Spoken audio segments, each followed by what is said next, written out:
Good morning. This is Father Stephen Kelly from St. John's Church in Detroit, and we're continuing our series of daily morning meditations where we generally look at one or another of the lessons that are assigned for morning or evening prayer, what is known as the Daily Office Lectionary.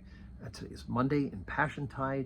You may have noticed that the Glory Bees have been jettisoned from the liturgy for all of morning prayer, evening prayer, and for Holy Communion between now and on Holy Saturday.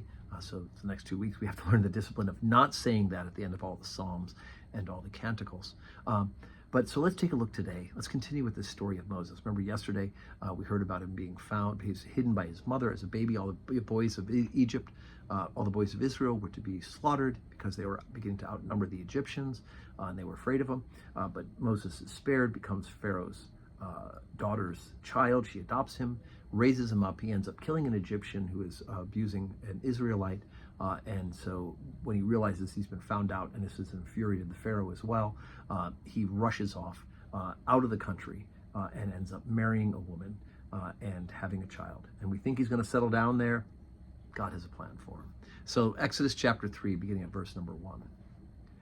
Now Moses kept the flock of Jethro, his father-in-law, the priest of Midian, and he led the flock to the backside of the desert and came to the mountain of God, even to Horeb. And the angel of the Lord appeared unto him in a flame of fire out of the midst of a bush. And he looked, and behold, the bush burned with fire, and the bush was not consumed.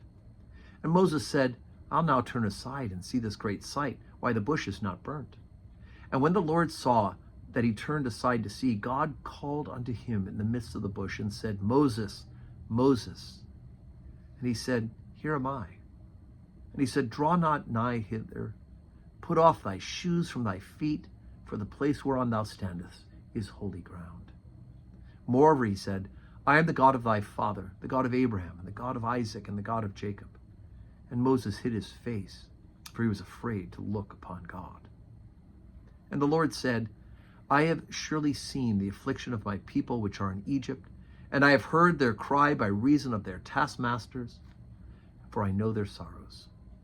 And I am come down to deliver them out of the hand of the Egyptians, and to bring them up out of that land into a land, a good land, and large, unto a land flowing with milk and honey, unto a place of the Canaanites, and the Hittites, and the Amorites, and the Perizzites, and the Hivites, and the Jebusites. Now behold, therefore, the cry of the children of Israel is come unto me, and I have also seen the oppression wherewith the Egyptians oppress thee. Come now, therefore, and I will send thee unto Pharaoh, that thou mayest bring forth thy people, the children of Israel, out of Egypt. And Moses said unto God, Who am I, that I should go unto Pharaoh, and that I should bring forth the children of Israel out of Egypt? And he said, Certainly I will be with thee. And this shall be a token unto thee that I have sent thee. When thou hast brought forth the people out of Egypt, ye shall serve God upon this mountain. And Moses said unto God, Behold, when I come unto the children of Israel, and shall say unto them, The God of your fathers hath sent me unto you, and they shall say to me, What is his name? What shall I say unto them? And God said unto Moses, I am that I am. And he said, Thus shalt thou say unto the children of Israel, I am, hath sent me unto you. And God said moreover unto Moses, Thou shalt thus say unto the children of Israel, The Lord God of your fathers, the God of Abraham, the God of Isaac, and the God of Jacob hath sent me unto you. This is my name forever, and this is my memorial unto all generations. And so it begins. God has chosen the one who was raised up in the house of Pharaoh to go back to Pharaoh and to help to free his children. Big point here. The big point here, of course, is that God reveals his name. Called the Tetragrammaton. It is the I am, right? And it is often been pronounced Yahweh. And you can't call God's name without claiming some divinity for yourself. That's why in the Hebrew scriptures, you never read the name of God. You would get to this point and you would never say, I am hath sent me unto you. You would say Adonai. That's the Lord.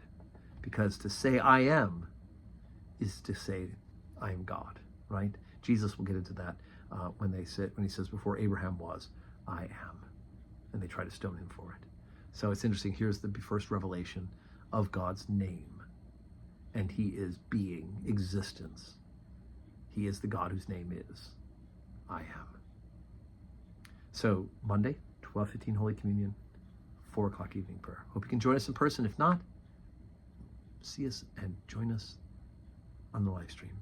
And may God grant you a Monday that's full of blessings.